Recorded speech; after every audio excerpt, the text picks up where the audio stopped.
kembali lagi bersama gue di TTS, Teteh Spoiler. Buat kalian yang baru bergabung, jangan lupa untuk disubrek, karena subrek itu gratis cuy. So, tanpa banyak basa-basi lagi, langsung saja pada kisahnya.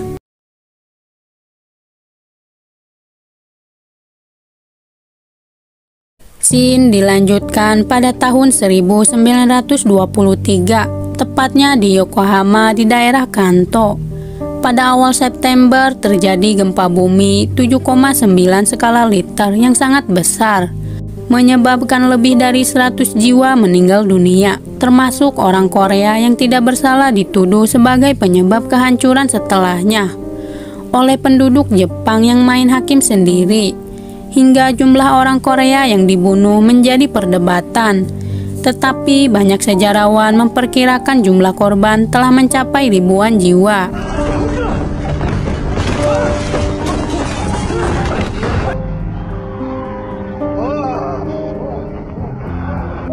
Kali ini kisah akan berfokus pada kehidupan Hansu yang dahulunya merupakan orang miskin. Tetapi Hansu sangatlah bahagia menjalani kehidupan sederhananya bersama orang yang selalu berada di sampingnya, yaitu si bapak yang selalu mendukungnya. Suatu hari si bapak mengenalkan Hansu kepada Tuan Ryochi yang merupakan seorang konglomerat di Jepang. Tuan Ryochi sangatlah dihormati oleh bapak Hansu, sehingga si bapak menceritakan pada Tuan Ryochi, Hansu sangatlah pintar, tak heran ia dihormati oleh keluarga Holmes, bahwa ia sudah menjadi guru les matematika di keluarga konglomerat Amerika karena telah mengajarkan anaknya belajar. Tak cuma mahir matematika saja, Hansu juga mahir bahasa Inggris.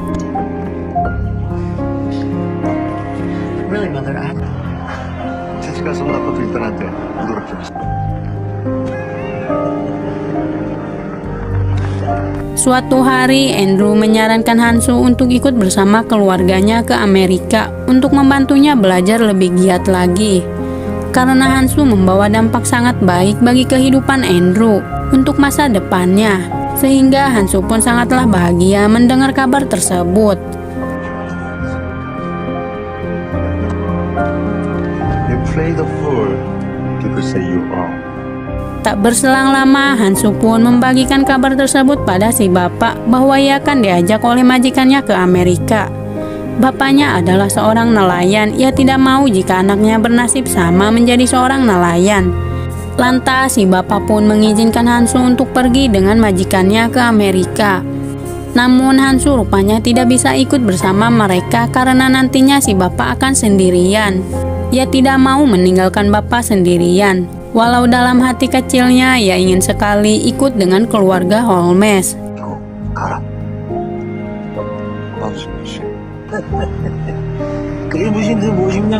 Suatu ketika Hansu menguping pembicaraan bapaknya bersama Tuan Ryochi. Ternyata si bapak telah mencuri uang milik Tuan Ryochi dengan jumlah uang yang tidak sedikit demi membantu wanita yang disukainya. Bapak Hansu nekat untuk membantu wanita ini. Si bapak pun meminta wanita tersebut untuk mengembalikan sisa uangnya yang telah ia berikan, bahwa ia sudah berjanji akan mengembalikan uangnya pada Tuan Ryochi. Namun naas si wanita tidaklah berterima kasih pada bapak Hansu. Rupanya uang tersebut telah diberikan pada temannya, bukan dirinya sendiri yang membutuhkannya.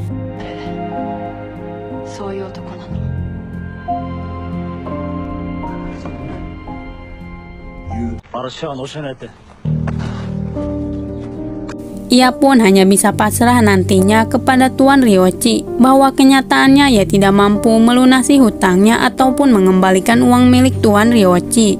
Hansu pun sangat marah dengan tindakan si bapak yang berurusan dengan orang yang berbahaya seperti Tuan Ryochi. Hansu pun berniat meminta kasbon pada keluarga Andrew agar ia mampu bisa mengembalikan uang yang telah dicuri bapaknya.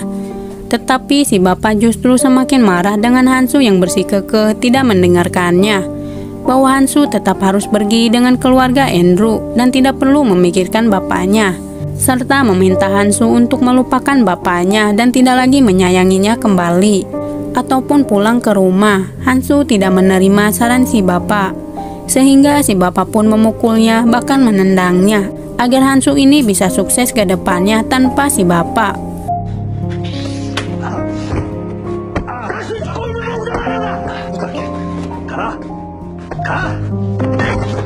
Walau sakit melepas Hansu, ia tidak bisa berbuat apa-apa dengan tekad si bapak.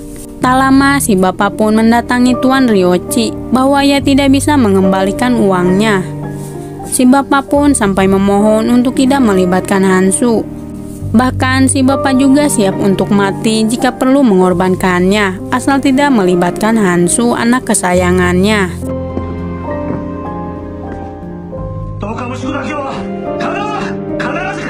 Tak berselang lama, tiba-tiba gempa datang yang membuat semuanya menjadi sangat panik. Hansu pun terhempas sampai tak sadarkan diri. Nasib naas menimpa si bapak, ia tertimpa balok kayu sampai meninggal dunia. Hansu pun tidak kuasa melihat sang bapak sudah mati. Tuan Ryoichi pun terus membujuk Hansu untuk keluar dari rumah tersebut, takut terjadi gempa susulan yang lebih besar.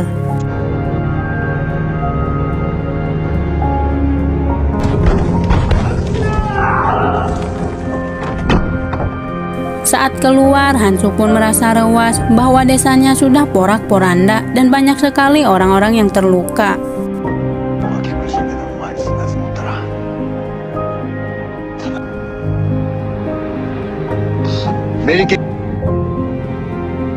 Scene dilanjutkan Hansu mendatangi keluarga Andrew untuk ikut serta ke Amerika.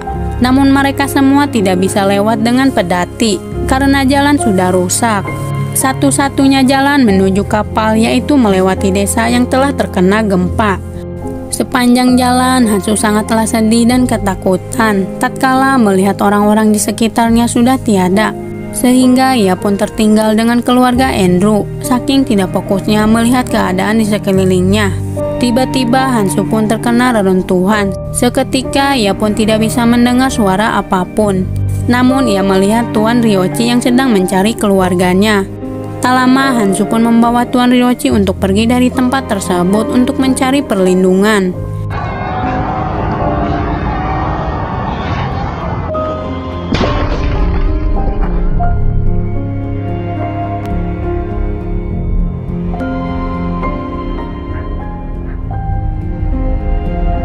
Singkat cerita, Hansu pun melihat Andrew dan ibunya telah meninggal dunia. Ia sangatlah sedih melihat keduanya sudah tiada.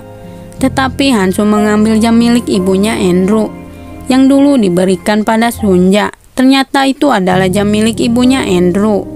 Beredar rumor mengenai tahanan Korea yang akan menyerbu desa mereka. Kabarnya mereka sudah lama merencanakan kabur tersebut, yang memanfaatkan bencana tersebut, bahkan telah meracuni sumur mereka. Orang-orang Jepang terus menyebarkan berita palsu. Seketika Hansu pun merasa takut dengan rumor tersebut yang notabene ia adalah orang Korea yang bisa saja sewaktu-waktu diamuk massa. Mendengar hal tersebut, Tuan Ryoichi pun langsung mengajak Hansu untuk pergi meninggalkan tempat tersebut. Cobaan terus datang pada mereka berdua tatkala ada 4 orang Korea yang diburu oleh warga Jepang karena telah memanfaatkan situasi bencana tersebut. Lantas Tuan Ryoichi pun meminta Hansu untuk bersembunyi sementara waktu demi keselamatannya. Orang-orang Jepang terus bertanya apakah mereka melihat ke-4 orang Korea yang sedang melarikan diri.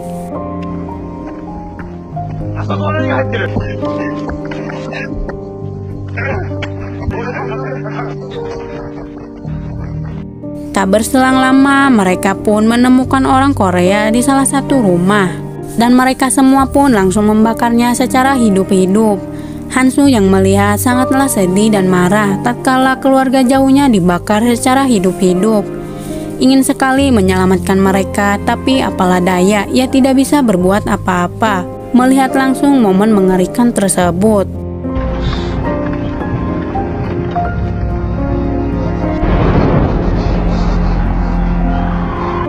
Scene dilanjutkan Tuan Ryoichi akhirnya bertemu dengan keluarganya yang sudah berhari-hari mereka cari. Kemudian Tuan Ryoichi pun mengenalkan Hansu pada anak-anaknya. Kini Hansu pun ikut bersama keluarga Tuan Ryoichi, serta harus membayarkan hutang bapaknya. Saat semuanya tidur di kasur, Hansu hanyalah tidur di atas tikar anyaman, serta meratapi nasibnya dengan kehilangan sang bapa untuk selama-lamanya.